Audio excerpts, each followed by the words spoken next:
गया जिले की कोतवाली थाना क्षेत्र की इकबाल नगर निवासी अख्तरी खातून की बड़ी बेटी आरजू तमन्ना की संदिग्ध परिस्थितियों में मौत ने सभी परिजनों और मोहल्ले वालों को हैरान कर दिया है। मृतका की मां अख्तरी खातून ने ससुराल वालों पर हत्या का आरोप लगाया है। उनका कहना है कि आरजू को दहेज के लिए लगातार तंग किया जा रहा था।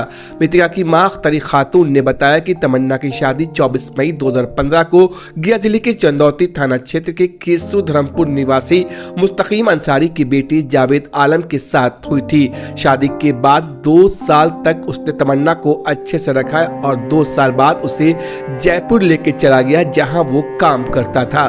मृतका की मां ने कहा कि उनके दामाद और ससुराल वाले आरजू को 2 साल बाद दहेज की मांग करने लगे और उसे मानसिक और शारीरिक रूप से प्रताड़ित किया जाता था। उन्होंने कहा कि शादी के वक्त भी उन्होंने अपने दामाद को अच्छी खासी रकम दी थी। मां अख्तरी खातून का कहना है कि उन्होंने कई बार दामाद को शादी के बाद भी जब वो प्रताड़ित करता था उसे पैसे दिया। इस मामले को सुलझाने का प्रयास किया लेकिन ससुराल पक्ष के व्यवहार में कोई बदलाव नहीं आया। अख्तरी खातून ने बताया कि दामाद जावेद आलम, उसके भाई मोहम्मद साबिर आलम, मोहम्मद साजिद आलम, मोहम्मद वकील और जावेद की बहन और उसके माता पिता द्वारा दहेज के लिए शारीरिक और मानसिक रूप से दबाव बनाकर प्रताड़ित कर अधिक पैसे की मांग करने लगा और धमकी देता था कि आरजू तमन्ना को मारकर जयपुर में फेंक देंगे और जावेद की दूसरी शादी कर देंगे।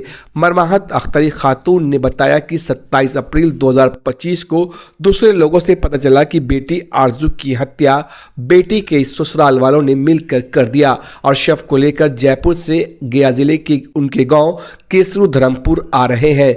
मृतका की मां अख्तरी खातून ने नम आंखों से बताया कि उन्हें यकीन नहीं हुआ कि उनकी बेटी आरजू अब इस दुनिया में नहीं रही और उनकी हत्या ससुराल वालों ने कर दी। उन्होंने कहा कि कई बार बेटी को इस बात का डर था। जयपुर से वो लोग शव को दफन करने के लिए गया ला रहे थे। उन्होंने इस मामले की शिकायत एसएसपी से की। शिकायत पर चंदौती थाने की पुलिस एक्शन में आई और शव को कब्जे में लेकर पोस्टमार्टम के लिए मगध मेडिकल को भेज दिया और पोस्टमार्टम के बाद शव को मृतका की माता पिता को सौंप दिया गया। उन्होंने बताया कि पुलिस को देखकर बेटी के पति एवं उसके परिजन भाग गए और मट्टी मंजिल में भी शामिल नहीं हुए। अख्तरी खातून ने बताया कि बेटी आरजू की एक बेटी और 2 बेटा है जिसे उसके पति जावेद अपने साथ रखे हुआ है। उन्होंने कहा कि डर है कि कहीं उसके बच्चों को भी उसका दामाद जावेद और उसके परिजन मार ना दे। उन्होंने जिला पुलिस प्रशासन से हत्या की जाँच कर न्याय दिलाने और तीनों बच्चों को उन्हें सौंपने की मांग की गुहार लगाई है। जी सर, हम रहने वाला हैं एकवाल नगर के रहने वाला हैं। अपना लड़की के शादी किए थे मोहम्मद मुस्तकीम के बेटा से, जावेद से, केसरू धर्मपुर 2015 5वां महीना में। उसके बाद 2 साल सही से रखा। उसके बाद से फिर बहुत मारपीट करने लगा। बार बार पैसा मांगते रहा। जितना हो उतना पैसा देते गए। उसके बाद में फिर मेरे बेटी के जहर पिला दिया गया।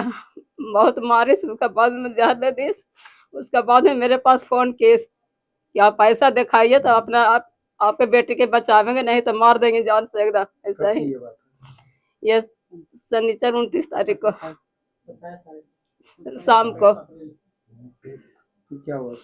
उसके बाद में पैसा भेजा है। हमने सोचे कि प्राइवेट में ले गया होगा दिखाने के लिए। उसको बाद में लेके चला गया बड़ा हॉस्पिटल, सरकारी हॉस्पिटल में। वहां से फिर बहुत फोन किए। उसके बाद में कोई उधर फोन नहीं रिसीव की, नहीं उठाया इस फोन। उसके बाद में फिर जाने के लिए हमने बोला कि जाएंगे एतवार के रात में। उसके बाद में फिर सुने कि मेरी बेटी चली गई। उसके बाद में फिर बॉडी लाने के लिए बहुत कोशिश किया। चनौती थाना गया, फिर वहां से फिर पुलिस की नहीं आवेगा। उसके बाद में फिर हम बोले कि नहीं, मेरे बेटी के लाश यहाँ आना चाहिए। हम आएंगे, हम पोस्टमार्टम करावेंगे, तब हम जानेंगे कि क्या है नहीं है इससे। उसके बाद में फिर वहां से सब लाए पोस्टमार्टम के लिए।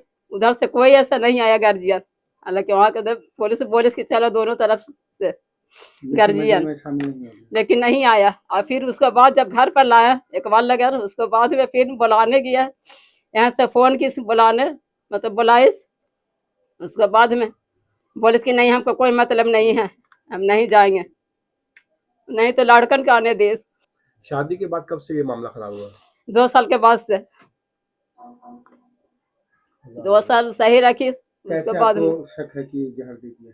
जी जहर दी इसलिए कि हमेशा बोलता था कि मर जाओ, जहर खा के मर जाओ, फांसी लगे मर जाओ, हमेशा धमकी देते रहता था। 2 दिन पहले ही धमकी दिया था। हमने सोचे बहुत, उसका माँ भी यही बोलता था। अब 1 रुपया मतलब उसको हाथ में कभी नहीं देता था। पेट में क्या खिलाता था नहीं खिलाता था ये हम नहीं जानते हैं, लेकिन 1 रुपया नहीं देता था उसको। इंतकाल के दिन बेटी से बात हुई थी? नहीं हुई थी। उससे पहले जुम्मा के दिन हुए थे। जुम्मा के दिन बहुत अच्छा से बात हुआ दोनों की इस बात। उसके बाद में फिर हो गया कि चलो हम माफी मांगते हैं, अम्मी हम अब ऐसा कुछ भी नहीं करेंगे। उसके बाद में जुम्मा के बाद में कोई ऐसा बात नहीं हुआ, ना बेटी से बात हुआ और ना उससे। वही एक बार खाली पैसा लगे बात की, इसके अलावा फिर बात नहीं हुआ मेरे से। क्या आपको शक है और क्या प्रशासन से उम्मीद करते हैं? मैं उम्मीद यही करती हूँ कि मेरा बच्चा दिला दे और मेरे बेटे की इंसाफ मिलना चाहिए बस, और उसको कड़ी से कड़ी सजा मिलना चाहिए, हम यही चाहते हैं। सोचती थी कि मुझे ये लोग मार डालेगा और मेरे बच्चों को भी मार डालेगा। तो मैं सरकार से ही निवेदन करना चाहता हूँ कि मेरे भागना लोग जो है, मतलब उसकी बच्ची लोग हैं, हमको वो सौंप दें, हम लोग वो अच्छे से देखभाल कर लेंगे। वहीं इस मामले में एसपी सिटी रामानंद कौशल ने बताया कि मृतिका की पोस्टमार्टम कराई गई है। रिपोर्ट आने पर जयपुर पुलिस को प्राथमिकी करने के लिए आवश्यक कार्रवाई के लिए कहा जाएगा। उन्होंने कहा कि हर हाल में इंसाफ मिलेगा। इस मामले में क्या आवश्यक कार्रवाई की जा रही है, क्या की? हम लोगों को यह जानकारी मिली कि असगरी खातून थाना कोतवाली, उनकी पुत्री आरजू तमन्ना, पति मोहम्मद जावेद थाना चंदौती, जो कि अभी जयपुर में रह करके अपना जीवन यापन कर रहे थे, उनकी जयपुर में ही मृत्यु हो गई। और उसके परिजनों ने, लड़की के परिजनों ने हत्या का आरोप लगाया और यह सूचना प्राप्त होते ही हमने जो डेड बॉडी वहाँ से आया था उसका पोस्टमार्टम कराने का निर्देश दिया। पोस्टमार्टम रिपोर्ट आने ही वाला है और जैसे पोस्टमार्टम रिपोर्ट आती है और हम लोगों ने 0 FIR दर्ज कर लिया है, तो सभी संलग्न कागजातों के साथ हम लोग जयपुर को आगे की अग्रिम कार्रवाई करने के लिए भेज देंगे।